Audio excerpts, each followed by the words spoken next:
João 8:32. Vamos ler juntos todos? E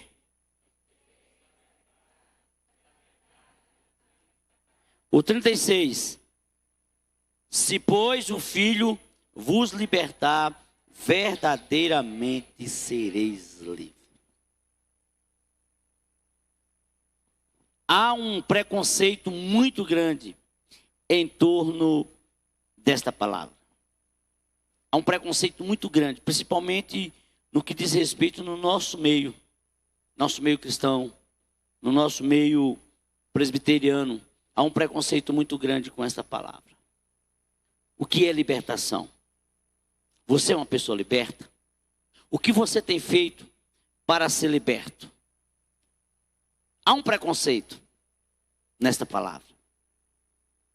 Porque a ideia desta palavra na mente de algumas pessoas, por não conhecer, acha que tem a ver literalmente com a questão da possessão demoníaca. As pessoas já atrelam, já ligam, já faz uma ponte desta palavra libertação com alguém que está possessa, com alguém que está dominado pelo inferno. E não é bem assim. Não é bem assim.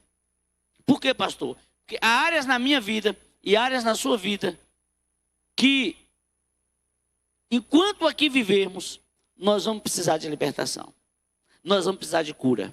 Nós vamos precisar do agir de Deus até a vinda de Jesus, ou a minha partida, áreas em nós que vão precisar serem lapidadas constantemente pelo Senhor. E um dos grandes impedimentos de sermos libertos é o preconceito sobre o assunto. É o preconceito. Quem aqui dos mais antigos ouvia esta palavra na igreja? Ninguém. Falar de libertação nos púlpitos das nossas igrejas era praticamente uma heresia falar sobre isso. E por isso, muitas vezes, nós estamos agrilhoados, presos, acorrentados. E libertação não tem nada a ver simplesmente com esse lado. Tem a ver com santidade. Libertação tem a ver com pureza. Libertação tem a ver com querer crescer. Libertação tem a ver com querer aperfeiçoar-se em Cristo. Porque todos os dias, eu e você precisamos de libertação. Você querendo, você aceitando ou não, eu aceitando ou não, nós precisamos. Porque libertação tem a ver com o conceito de crescimento. Amém? E eu gostaria de falar hoje sobre 3 passos para a libertação. Eu não sei qual é a área da sua vida que você precisa de libertação. Por exemplo, tem muita gente que não consegue liberar perdão. Precisa de libertação ou não? Bora interagir para ver se o povo acorda. Tem muita gente já cochilando. Sim ou não? Uma pessoa que é rancorosa, precisa de libertação ou não?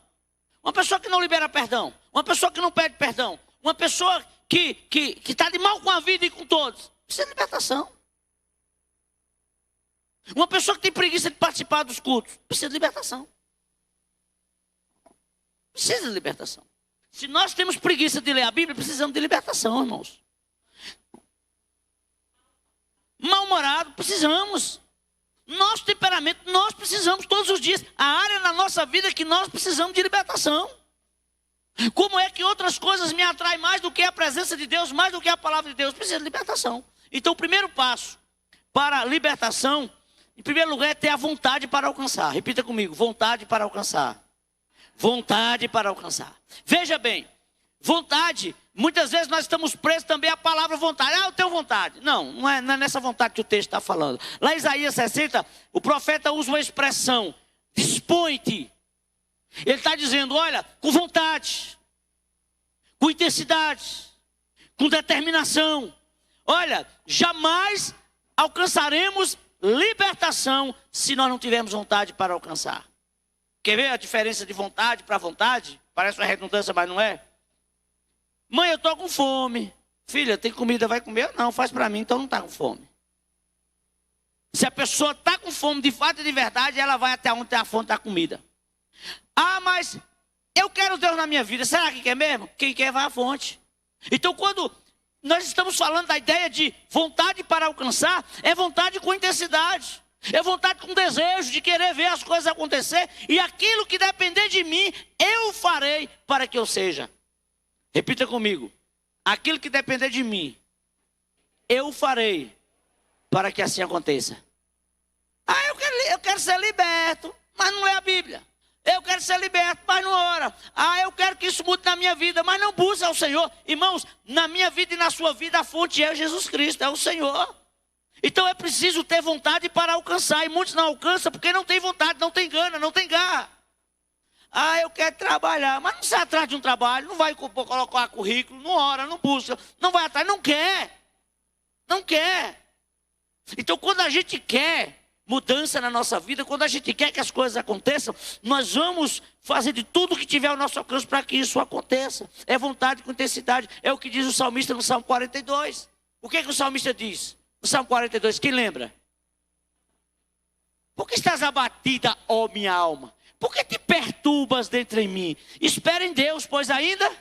Mas no versículo 1 e 2 ele diz o quê? Como a corça suspira pelas correntes das águas, assim por ti, ó Deus, suspira a minha alma. Ou seja, intensidade, desejo, vontade. Faz alguma coisa, movimenta. Não é simplesmente eu tenho vontade, não é isso. Ah, eu quero fazer medicina. Estudando 2 horas por dia, não vai passar. Não vai passar. Eu quero fazer engenharia elétrica. Se não dedicar, não vai passar. Não vai. Ah, eu quero perder 10 quilos. Você não vai perder 10 quilos dentro de casa. Você vai perder 10 quilos fazendo caminhada. Amém? Eu quero ler a Bíblia toda esse ano. Você não vai ler a Bíblia toda se todo dia você não tiver uma disciplina para ler pelo menos 4, 5 capítulos da Bíblia por dia. Não vai. Ah, pastor, eu tenho vontade de ser um crente fervoroso. Tem não. Tem não. Porque se quiser ser um crente fervoroso é fácil, não é difícil. Leia, ore, busque e você vai ser no nome de Jesus. Amém? Então a vontade com intensidade, vontade para alcançar. É isso. Se você procurar aí fora, você quer Deus. Quem é que não quer Deus, pastor? Quem é doido de não querer Deus? Quem é que vai querer o diabo? Todo mundo fala que quer, mas não o procura. Todo mundo fala que quer, mas não se dedica. Então o querer é muito mais do que uma vontade da boca para fora, irmãos. É ir à fonte. Quer ver uma coisa? Um exemplo clássico na Bíblia. Em Mateus 15, do 21 ao 28, eu até preguei aqui alguns dias atrás sobre o silêncio de Deus, o silêncio transformador de Jesus. Foi isso que eu falei, foi o silêncio transformador de Jesus, que fala daquela mulher cananeia. Aquela mulher que tinha uma filha aí, horrivelmente demoniada, a menina presa, agrilhoada pelo capeta. Aí ela já tinha ido em vários lugares, nada resolveu, ela vê Jesus. Aí ela vai até Jesus.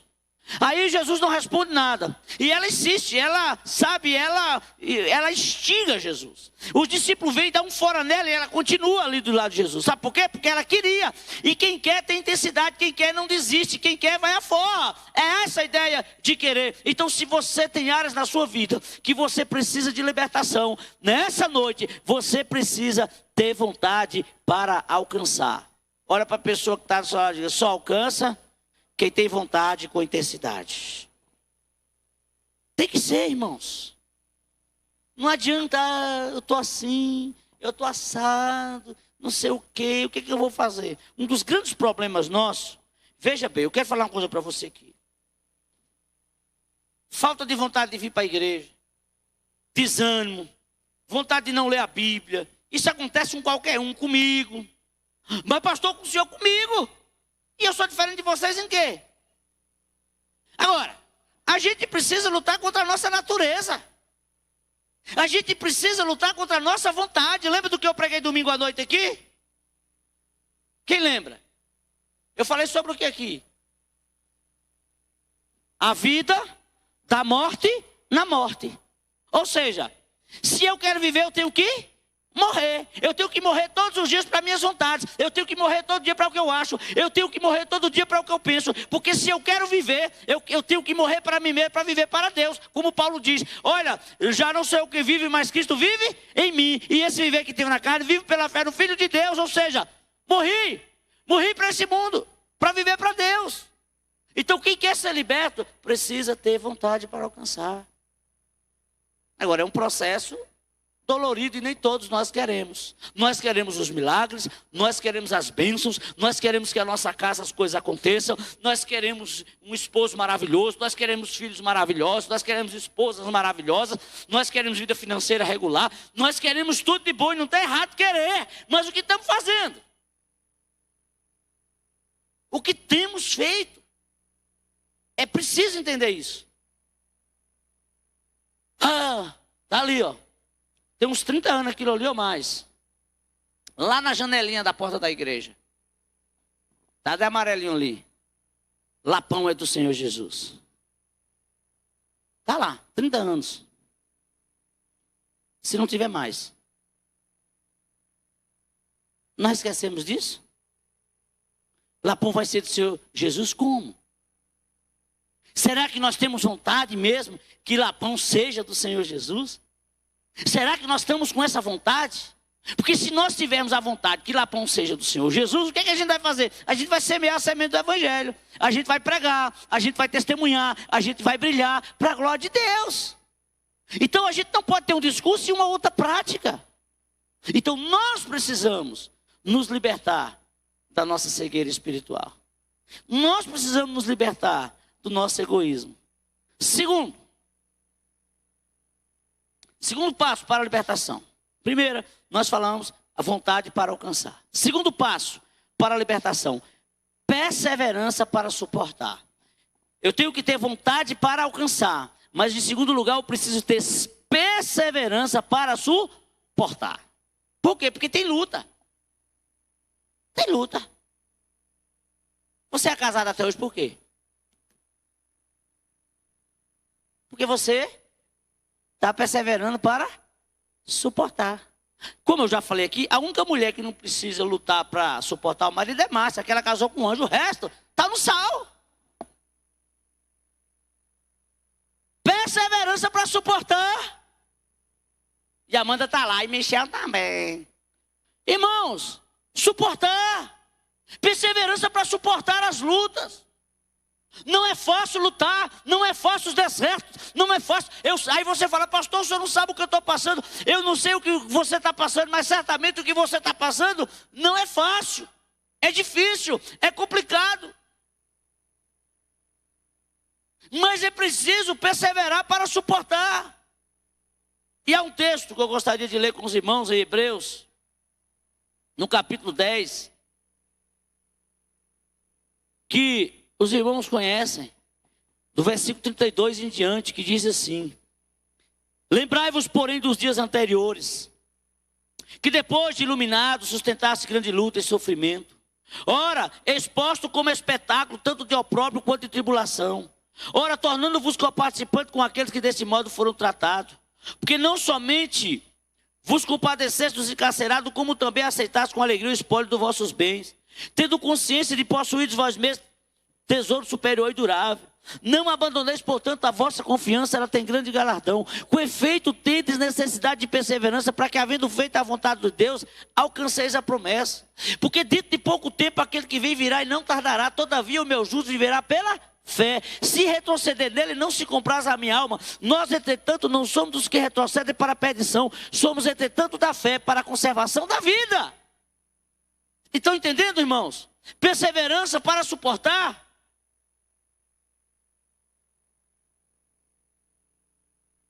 Nós estávamos ali na intercessão antes do culto, compartilhando quantas lutas as famílias têm passado.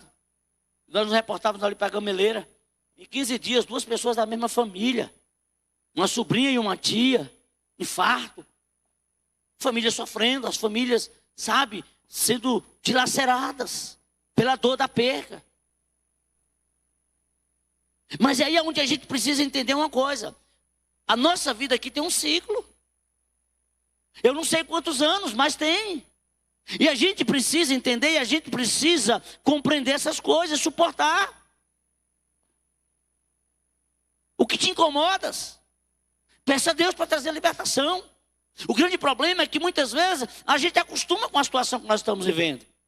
A gente se acostuma e deixa para lá, ou então fala assim, Deixa como está para ver como é que vai ficar ou até onde vai dar. Não é assim, resolve. Nós precisamos querer resolver em Cristo. Não é fácil prova, não é fácil deserto, não é fácil provação, não. Mas nós precisamos encará-los com coragem, com alegria. E quando Tiago, no capítulo 1, versículo 2, não é Tiago do louvor aqui não, Tiago apóstolo, ele diz assim, olha, tende por motivo de grande alegria ao passar por várias. Olha aqui para mim, olha aqui no meu olho agora. O texto diz o quê?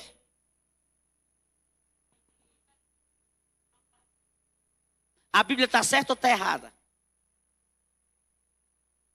E por que a gente não encara dessa forma? Porque nós somos egoístas. Porque nós não queremos resolver os nossos problemas. Porque a gente não quer solucionar os nossos problemas. Deus pode todas as coisas, sim ou não? E por que a gente desiste? Por que a gente desiste? Porque não persevera e não vai alcançar. Quem persevera alcança, igreja. Precisa botar isso na cabeça. E nada acontece do jeito que a gente quer. Não é fácil. Não é fácil. Aí você fala, pastor, mas eu não sou masoquista. E Tiago era masoquista? Não. Tiago compreendia, entendia o evangelho. Quem te falou que o evangelho não tem cruz? Quem te falou? O que a Bíblia diz em Mateus? Quando Jesus confronta os seus discípulos.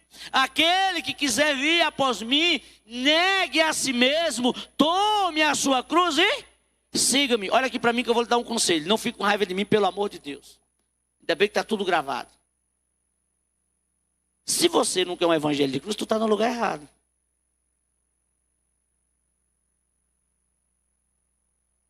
Se você quer um evangelho sem cruz, você não pode ser um cristão. Você está no lugar errado. Você está perdendo tempo na igreja. Pode me chamar de doido, mas eu estou falando sério. Se nós queremos um evangelho sem cruz, nós estamos no lugar errado. Se eu estou no ministério e achar que o ministério é moleza, eu estou no lugar errado. Se eu estou no ministério e achar que não vão falar de mim, é meninice, é idiotice da minha parte. Vão falar, e daí? É a cruz. Ah, porque estão falando de mim. Ai, falaram de mim. E Jesus? Embusteiro, trapaceiro, falso profeta, tudo chamaram Jesus. Glutão e um monte de coisa. Sem higiene, que não lavava as mãos para comer. Irmãos, vocês já pararam para pensar o que é? Será que nós temos consciência do que é o evangelho mesmo? É cruz. Agora olha para mim. Olha a misericórdia de Deus, olha a bondade de Deus. Tu sai daqui, vai para tua casa, uma cama maravilhosa e cheirosa. Calor, liga o ventilador. Outros, ar-condicionado. E dorme, que é uma maravilha. Edredom lavadinho no amaciante. Olha que maravilha. E a gente está reclamando da vida, gente. Estamos reclamando da vida, gente. A gente come o que quer 3 vezes ao dia e nós estamos reclamando da vida, gente. Vai em Irecê, tem um carro para ir. Quer ir em Salvador, vai. E nós estamos reclamando da vida. Nós estamos reclamando. As provas na minha vida, as provas na sua vida, não é para nos humilhar. O propósito do Senhor permitir as provas não é isso. Não é para te envergonhar, não é isso. As provas é para promover em mim e você a perseverança. Veja o texto em Romanos capítulo 5, veja o que diz. As provas promovem em mim e em você perseverança. Romanos capítulo 5 diz. Romanos 5, de 1 a 5. Justificados, pois, mediante a fé, temos paz com Deus por meio de nosso Senhor Jesus Cristo. Por intermédio de quem obtivemos igualmente acesso pela fé. E esta graça na qual estamos firmes. Gloriemos-nos na esperança da glória de Deus. E não somente isto, mas também nos gloriemos nas próprias tribulações, sabendo que a tribulação produz o quê? Perseverança, experiência. Experiência o quê? Esperança. Ora, a esperança não confunde, porque o amor de Deus é derramado em nossos corações pelo Espírito Santo que nos foi outorgado, dado. Então as lutas, as provas promovem em mim e você perseverança. Não desista. Não está fácil para ninguém. Não está fácil para ninguém. Eu gosto dos ditados antigos que dizem assim: cada qual no seu canto chora seus prantos. Só você sabe da sua dor. Só eu sei. Mas isso não é razão. Não é motivo para a gente desistir. Pastor, não tá fácil. Eu não estou dizendo que está fácil. Você ajuda. Ore. Peça ajuda. Peça socorro. Peça alguém para orar com você. Peça alguém para interceder por você, interceder com você. Mas não desista. Porque desistência não é a solução. Não é a saída. Amém? Terceiro passo para a libertação. Primeiro é o quê? Vontade para? Repita comigo. Se eu quero ser liberto, eu preciso ter vontade para alcançar. Segundo, perseverança para suportar. E terceiro, se nós queremos ser libertos, precisamos de visão para continuar. Repita comigo. Eu preciso de visão para continuar. Ei, a caminhada não é fácil para ninguém, não. O que a Bíblia diz? Vamos lá para Romanos 8, 18. Olha o que o apóstolo Paulo fala. Ele está falando de prova, ele está falando de luta, ele está falando de deserto. Versículo 18 do capítulo 8, ele diz assim: porque para mim tenho por certo que o sofrimento do tempo presente não pode ser comparado com a glória a ser revelada em? Vá para o versículo 24.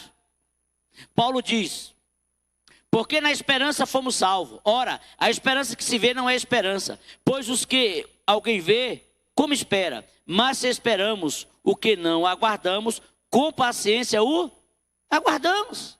O que Paulo está dizendo aqui, ele não está desprezando o sofrimento, ele não está desprezando as lutas, não. É porque a visão de Paulo era uma visão além aqui e agora. Era uma visão além do sofrimento presente. Ele está dizendo: olha, o que me aguarda é incomparavelmente melhor, mais glorioso, mais extraordinário. Eu tenho uma eternidade na presença de Jesus. É isso que Paulo está falando. Mas nós estamos focados no aqui. Aqui.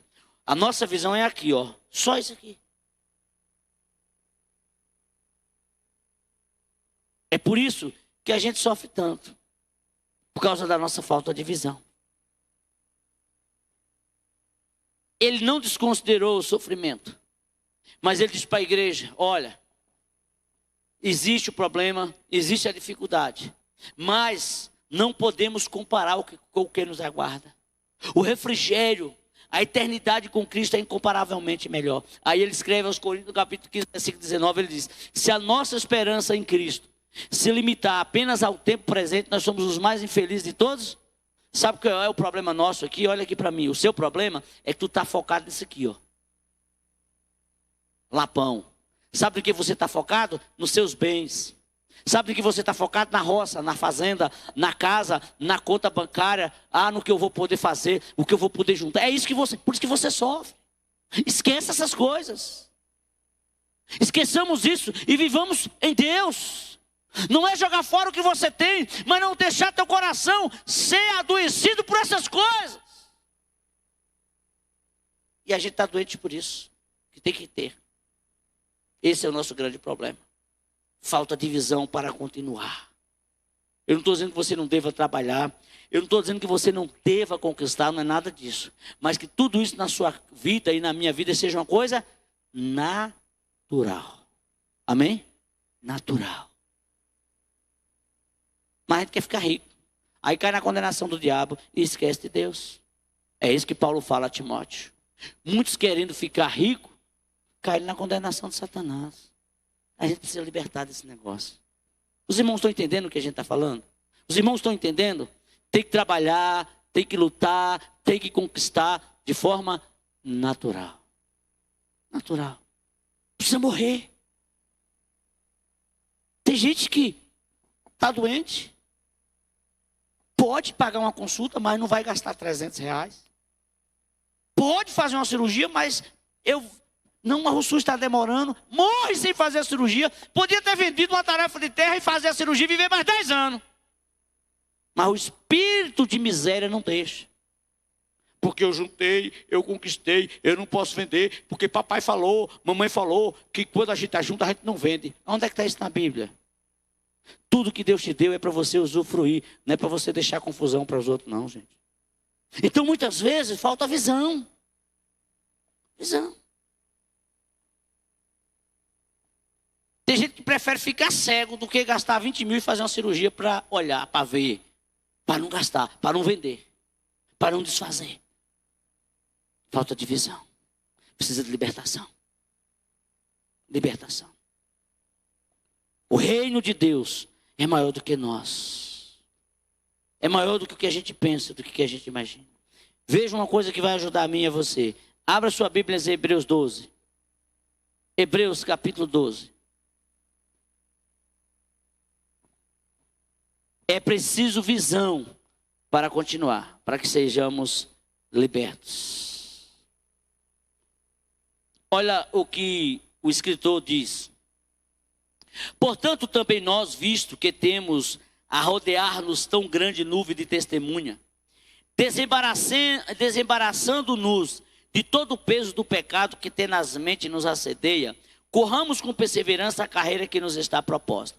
Olhando firmemente para o autor e consumador da fé, Jesus, o qual em troca da alegria que estava proposta, suportou a cruz, não fazendo caso da ignomínia ou confusão, e está assentado à destra do trono de Deus. Considerai, pois, atentamente aquele que suportou tamanha proposição dos pecadores contra si mesmo, para que não vos fatiguei desmaiando com as vossas almas. Versículo 4. Ora, na vossa luta contra o pecado, não tendes resistido até o sangue.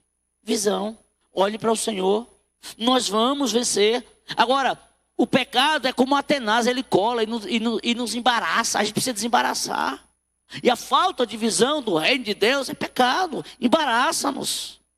Qual é a visão que eu e você nós temos como cristãos? Onde nós estamos focados? Olha aqui para mim. Aquilo que eu dispenso mais energia e você é aquilo que é mais importante para você. Aquilo que eu invisto mais tempo, mais recursos, mais energia é o que é mais importante para você. O que demanda mais esforços. E isso é muito perigoso. Só serão libertos quem tem visão para continuar, a despeito da circunstância. Gosto do que Paulo fala aos Filipenses capítulo 3. Veja o que diz. 3,17. Olha que coisa séria que Paulo fala. Ele está falando dos inimigos da cruz de Cristo. Irmãos, sede imitadores meus e observai os que andam segundo o modelo que tendes em nós. Pois muitos andam entre nós, dos quais, repetidas vezes eu vos dizia, e agora vos digo, até chorando, que são o quê? Ele está falando aqui de ímpio ou da igreja? Quem lembra? Ele está falando para nós, igreja. Os que estão dentro da igreja, existem dentro da igreja inimigos da cruz de Cristo. Aí ele diz, o destino é a perdição. O Deus deles é o ventre. A glória dele é a infâmia, visto que só preocupam com as coisas terrenas. Pois a nossa pátria está no céu, de onde também aguardamos o Salvador, o Senhor Jesus Cristo. O qual transformará o nosso corpo de humilhação para ser igual ao corpo da sua glória, segundo a eficácia do poder que ele tem de até subordinar todas as coisas. Portanto, meus amados irmãos, muito saudosos, minha alegria e coroa, assim, amados, permanecei firmes no Senhor. Firmes no Senhor. Nós precisamos permanecer firmes no Senhor. Nós não podemos permitir que a pandemia, que os problemas nos afastem de Deus. Tem gente, eu já estou tão acostumada a estar em casa e assistir o culto. Não, mas eu assisto o culto na televisão. É um recurso que Deus nos deu para quem não pode vir de fato. É um recurso que Deus nos deu para abençoar outras vidas. Mas lugar de crente, de servo e serva é na comunhão da igreja. Nós não podemos perder a comunhão, irmãos. A gente precisa estar aqui, a gente precisa vir para o templo. É apenas 2 vezes na semana. Ter esse momento de comunhão é necessário. Gente precisa de gente. Gente precisa de gente. A gente precisa. Mas o comodismo, a falta de visão, tem nos roubado o desejo, a vontade de estar na casa de Deus. Eu sei que aqueles que defendem que não há necessidade, não concordo. Congregar é indispensável, a menos que não possa vir de forma e hipótese alguma. Mas congregar é necessário, é importante, e é indispensável congregar. É indispensável. A gente precisa. Então, se eu e você, nós queremos ser libertos, então vamos ter vontade para alcançar. Mas vontade com intensidade, sabe? Vontade onde nos tira da inércia. Vamos ter perseverança para suportar, mas vamos ter visão para continuar no nome do Senhor Jesus. As gerações estão passando. E cada dia que passa, as gerações que estão vindo são gerações sem raízes, sem alicerces. Como será a geração dos nossos netos? Como será a geração dos nossos netos? Se a geração dos nossos filhos já não é fácil. Não é fácil a geração dos nossos filhos, não é fácil. E a dos nossos netos, como é que vai ser? Você já parou para pensar nisso? Se a geração dos nossos filhos é uma geração que não liga muito para a Bíblia, imagine a geração dos nossos netos. Como é que vai ser? Se Deus não provocar um avivamento na vida da igreja, como é que vai ser essa geração? Uma geração alheia à palavra de Deus. Se Deus não trouxer um avivamento. E aí, a igreja precisa de uma nova reforma. A igreja precisa de um avivamento para despertar, abrir a visão. Porque o lema da reforma é: igreja reformada sempre reformando.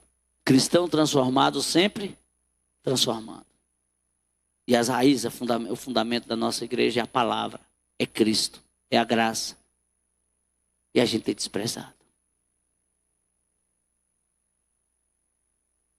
E a gente tem desprezado. O que será dessa geração futura? Vamos refletir, vamos orar.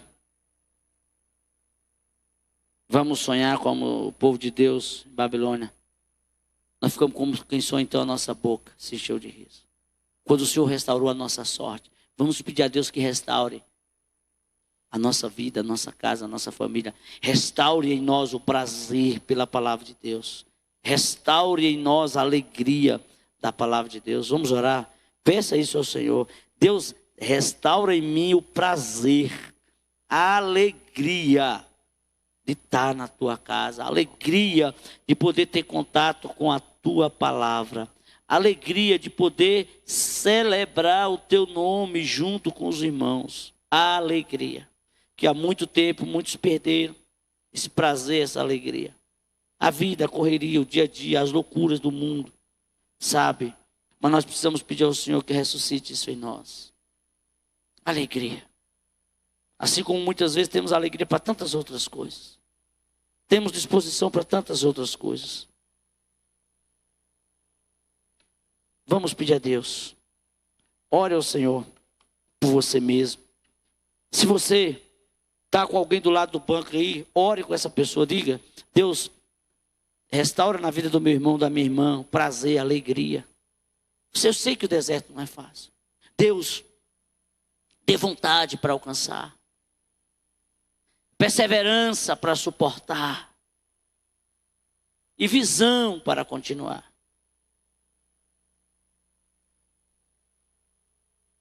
Ministre isso na vida do seu irmão. Ministre isso na vida da sua irmã. Ministre isso na sua vida. Em nome de Jesus. Em nome do Senhor Jesus. sobre essa geração dos nossos filhos que estão na igreja, dos nossos netos. Deus tenha misericórdia. Deus faz algo extraordinário na vida, em nome de Jesus.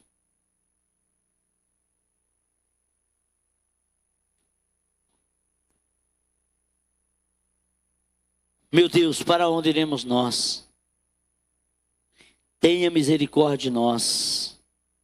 Liberta-nos de nós mesmos, Senhor. Liberta-nos de nós mesmos. E nos dê a graça. Enche o nosso coração de vontade, de desejo, para que possamos alcançar no nome de Jesus. Tira-nos da inércia, Pai. Tira-nos do comodismo. Deus, não permita que desistamos, mas que possamos perseverar, para que venhamos suportar todos os desertos, todas as lutas, todas as perseguições, em nome de Jesus. E que sejamos nesse mundo luz e sal. Deus, abre a nossa visão, alarga a nossa fronteira, para que continuemos a olhar para o autor e consumador da nossa fé, que é o Senhor. Olhando firmemente para o autor e consumador da nossa fé, que é o Senhor. Deus, em nome de Jesus, tira todo embaraço das nossas vidas. Tira todo embaraço da vida dos nossos filhos. Tira todo embaraço da vida dos nossos cônjuges. Tira todo embaraço da vida dos nossos netos. Tira todo embaraço da vida das nossas famílias. Tira todo embaraço da vida da tua igreja, em nome de Jesus. Pai, faz de novo. Traz um avivamento para os nossos corações. Traz um avivamento para as nossas vidas, ó Deus. Só um avivamento do Senhor. Só um mover sobrenatural do Teu Espírito em nós. E nós te clamamos em nome de Jesus. Espírito de Deus, sopra sobre as nossas vidas. E faz de novo. E faz algo de extraordinário. Deus, mexe com as nossas estruturas em nome de Jesus. De maneira tal que voltemos, ó Deus, voltemos a nos prostrar diante do Teu senhorio, reconhecendo a Tua santidade, a Tua glória, no nome de Jesus. Amém.